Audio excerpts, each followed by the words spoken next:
జీవితమును మేళ్ళతో నింపితివి. ఒక కీడైన దరి చేరక నన్ను తండ్రిగా కాచావ స్తోత్రం. ఒక కీడైన దరి చేరక నన్ను తండ్రిగా కాచావ స్తోత్రం. ఎబినేసరే ఇంతకాలం కాచితివే. దేవునికి స్తోత్రం, హల్లెలూయా. దేవుని యొక్క మహాకృపను బట్టి మరి ఈరోజు ఆదివారం దేవుని సన్నిధిలో మనము కూడుకొని దేవుని యొక్క మాటలను ప్రకటించడానికి దేవుడు ఇచ్చిన అవకాశం బట్టి దేవుడిని మహిమ కలుగును గాక. ఈరోజు దేవుడు మనతో వాక్యం ద్వారా మాట్లాడుతున్నవి కొన్ని మాటలు మనం చూసుకుందాము. మరి యూట్యూబ్లో గ్రూప్లో చూస్తున్న సహోదరి సహోదరుల హృదయపూర్వకమైన వందనాలు. ఈరోజు మాట నహూములో ఒక మాట మనకు కనబడుతుంది. యెహోవా ఉత్తముడు, శ్రమదినమందు ఆయన ఆశ్రయదుర్గము, ఆయన యందు నమ్మిక ఉంచేవారిని ఆయన ఎరుగును. ఏముందండి అక్కడ? ఆయన ఎంతట ఎవరైతే నమ్మిక ఉంచుకుంటారో, ఆయన యందు ఎవరు నమ్మిక కలిగి ఉంటారో వారిని దేవుడు ఎరిగాను అన్నాడు. చూడండి, మనం ఇక్కడ ఈ ఊర్లో ఉన్నాము. ఈ ఊరు నుండి మరొక ఊరు వెళ్తాం. మనకి ఎవరు అక్కడ తెలిసిన వాళ్ళు ఉండరు. ఒకవేళ మన ఊరు వాళ్ళే అక్కడ ఉన్నారనుకో, ఒక 10 మంది గుంపులో మన ఊర్లో ఉన్నవారు అక్కడ ఉన్నారనుకో, ఆమె నీకు ఆమెకు ఫ్రెండ్షిప్ ఉంటేనే ఎరుగుతుంది. ఫ్రెండ్షిప్ లేకపోతే ఆ 10 మందిలో కూడా నీ ఊర్లో ఉన్న ఆమెకున్నా చూసి చూడనట్లు కోరుకుంటుంది. కాబట్టి మరి అదే ఫ్రెండ్షిప్లోని అదే అభిమానంలో ఉంటే ఆ గుంపులో ఉన్న ఆమె చూసి పిలుస్తుంది. ఇదిగో మా ఊరు ఆమె చాలా మంచిది, చాలా ప్రార్థనా పరురాలు అని చెప్పి ఆ 10 మందికి కూడా అక్కడ చెప్పగలిగిన అవకాశం అక్కడ దొరుకుతుంది. అంటే ఇక్కడ మనకు కొన్ని మాట అందులో ఉన్న ఉపమానం ఏంటి అర్థమవుతుందని అంటే, ఎవరైతే దేవునితో సంబంధం కలిగి ఉంటారో, నామకాది క్రైస్తవులైతే కాదు కానీ మేము ప్రభువుని నమ్ముకున్నాము. క్రిస్మస్ వచ్చినప్పుడు, హిందువుల పండుగ వచ్చినప్పుడు మేము హిందువులమే, క్రిస్మస్ వచ్చినప్పుడు మేము క్రిస్టియనే. ఆ ఒక్క వ్యక్తే అటు ఇటు చెప్పిన వాళ్ళు కాదు, దేవుడు ఎరగడం వాళ్ళు. ఎవరినైతే ఎరుగుతాడంటే ఆయన యందు నమ్మిక ఉంచు వారిని. ఇప్పుడు నీకు ఆ సహోదరికి సత్సంబంధం ఉంటే కదా అక్కడ పోల్చి మా ఊరు ఆమె చక్కటైన ప్రార్థన పౌరాలని చెప్తారు. ఆమెతో నీకు సంబంధం ఉంటే, యేసు ప్రభు గారి దగ్గర కూడా మనము అలాగే ఉన్నప్పుడు, దేవుడు మనం నమ్మినప్పుడు ఆయన ఎరుగుతాను అన్నాడు మనల్ని. ఈమె ఎవరో నాకు తెలియదు, ఆమె ఊరేంటో నాకు తెలియదు, ఆమె వాడేంటో నాకు తెలియదు అనే దేవుడు మన దేవుడు కాదు. ఆయన యొక్క మనం నమ్మిక ఉంచుకుంటే దేవుడు మనల్ని ఎరిగిన వాడిగా ఉన్నాడు. నా బిడ్డకి కష్టం వచ్చింది, నా బిడ్డకి సమస్య వచ్చింది, నా బిడ్డకి అవసరం పుట్టింది, నేను సహాయం చెయ్యాలి, నన్ను నమ్ముకుంటున్నారు, నేనే దేవుడిని అనుకున్న వారు నమ్మి ఉన్నారు, వారు నేను ఎరిగిన వాడిగా ఉన్నానని దేవుని యొక్క లేఖనం సెలవిస్తుంది. అలాగే ఈ నమ్మిక విషయంలో కొన్ని మాటలు మనకు కనబడుతున్నాయి. ఏమనగానంటే, శద్రక్ మేషక్ అబేద్నెగో ఈ ముగ్గురిని కూడా అగ్నిగుండంలోనే వేస్తారు. అగ్నిగుండంలోని వేసినప్పుడు రాజు ఆజ్ఞ అయినప్పుడు అగ్ని మరి కొంచెం మంట వేడి ఎక్కువ పెట్టండి అని చెప్పి ఆ ముగ్గురిని అందులోనే తోసేస్తారు. ఆ మరి కొంచెం వేడి మంట ఎక్కువ అవుతున్న కొద్ది కలకల కాలిపోయి వాళ్ళు కనిపించుకుంటూ అయిపోవాలా. కానీ వారు ఎవరిని నమ్మారు? దేవుడిని నమ్మారు. దేవుడిని నమ్మారు కాబట్టి వారితో పాటు ఒకరు అందులో కనబడుతున్నారు. రాజుకి 4 కనబడుతున్నారు. ఈ ముగ్గురే కదా నా ఉండాలి, మరొకరు ఎందుకు కనబడుతున్నారు? దేవదూత రూపంలో కనబడుతున్నారు, ఎవరాలు వెనకను కనబడుతున్నారు అనుకుంటున్నాడు రాజు చూసి. ముగ్గురు కాలిపోవాలి కదా, ఈ ముగ్గురు కాలిపోలేదు, వారితో పాటు ఇంకొకరు ఉన్నారని అంటే దేవుడు ఎంత గొప్పవాడంటే, నువ్వు దేవుని యందు నమ్మిక ఉంచావు కాబట్టి, నిన్ను ఎరిగినవాడు కాబట్టి ఆ ముగ్గురిని అగ్నిగుండం నుండి తప్పించాడు. నమ్మకము ఎటువంటి బాధ నుండైనా విమోచన ఇస్తుంది. కాబట్టి మరొక మాట చదువుకుందాం. కీర్తన 1:6 నీతిమంతుల మార్గం యెహోవాకు తెలియను, దుష్టుల మార్గం నాశనకు నడుపును. నీతిమంతుల మార్గము చాలా మంది ఇన్ని రకాలుగా అనుకోవచ్చు. వాళ్ళే ఆ మార్గం గుండా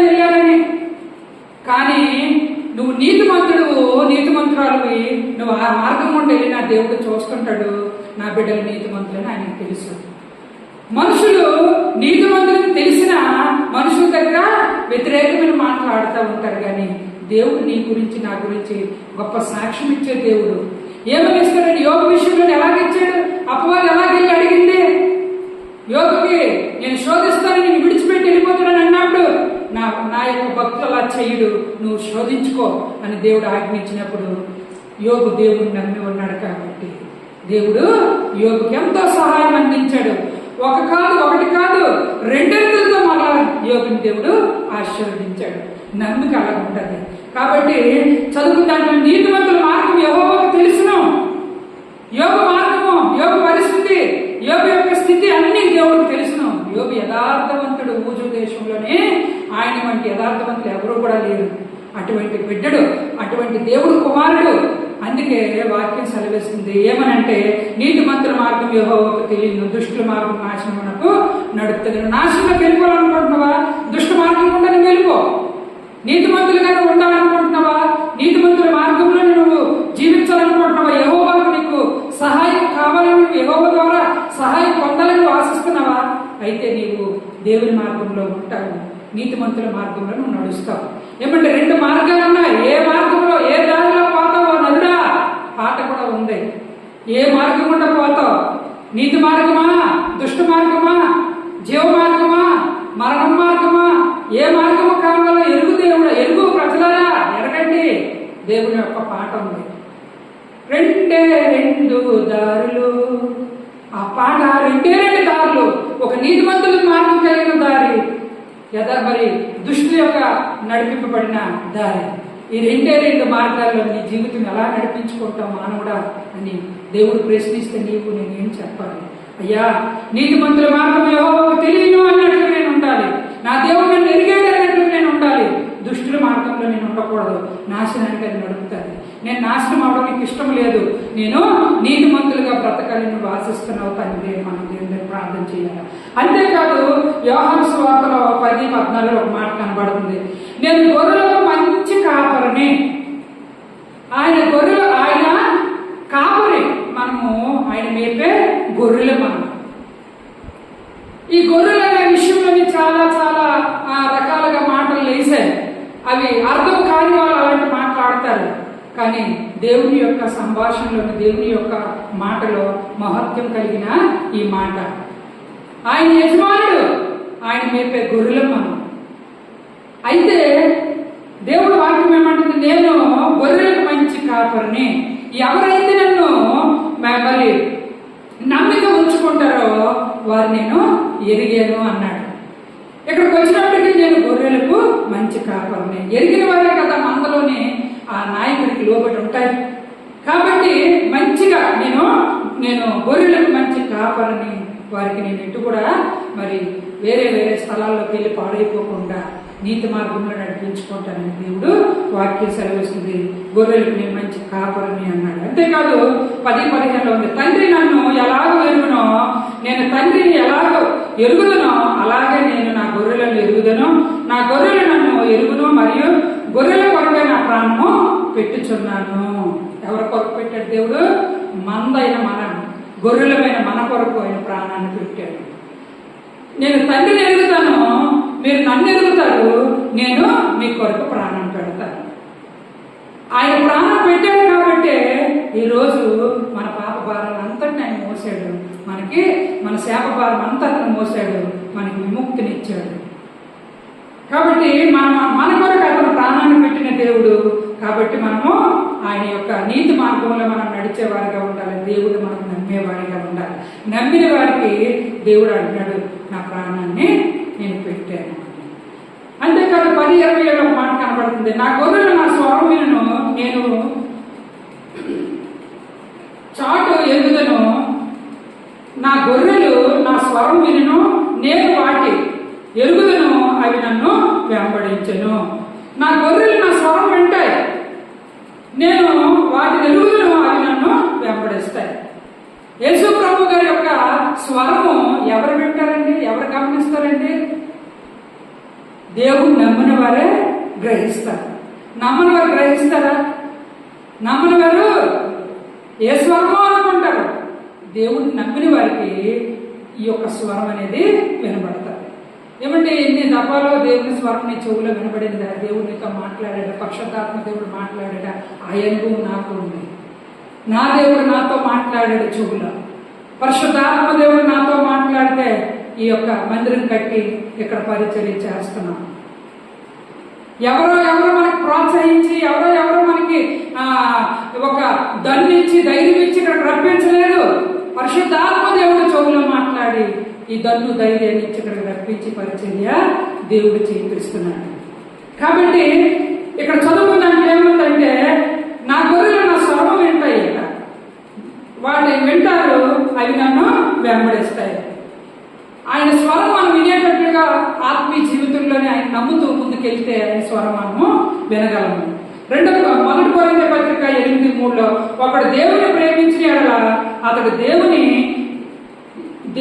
దేవునికి ఎరిగిన వాడా, ఒకడు దేవుని ప్రేమించిన ఎడల వాడు దేవుణ్ణి ఎరిగిన వాడిగా ఉండాలి, దేవుడు వారిని ఎరిగిన వాడిగా ఉండాలి.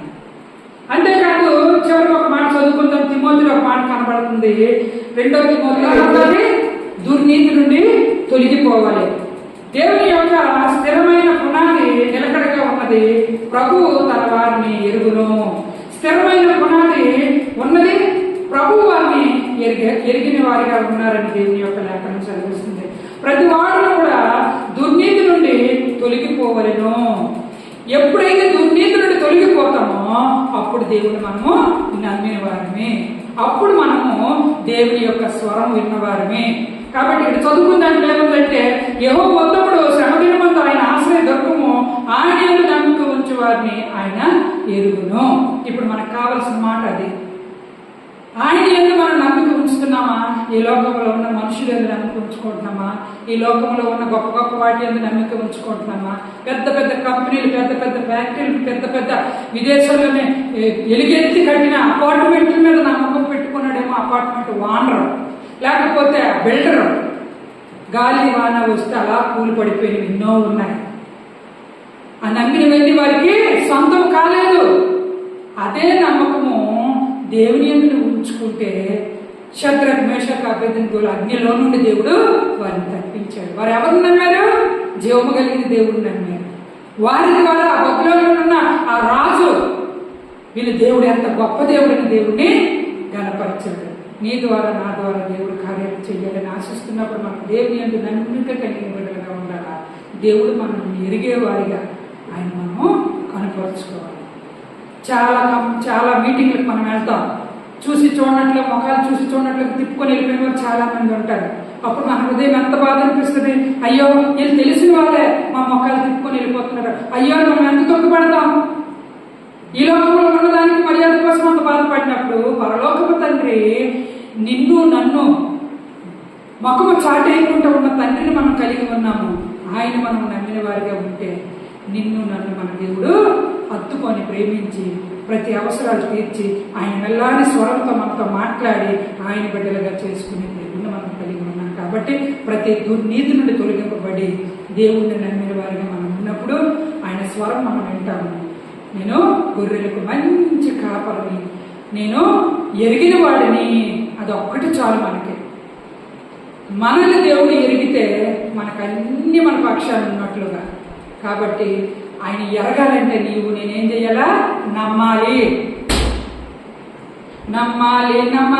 యేసయ్యను నమ్మాలి. నీ పాపం పోవాలంటే యేసయ్యను నమ్మాలి, నీకు రక్షణ కావాలంటే యేసయ్యను నమ్మాలి. నమ్మాలి సువార్తలు చేస్తాం. ఆ 2 పాటలు పాడేసి ఆ 3 రోజులు మళ్ళీ మామూలు అయిపోతాం. అలా కాదు, నిజమైన దేవుడిని మనం నమ్మినప్పుడు నమ్మకమైన కార్యాలు మన పట్ల దేవుడు చేస్తాడు. దేవుడి మాట దీవించిన గాక. కళ్ళు మూసుకొని ప్రార్థన చేసుకుందాం.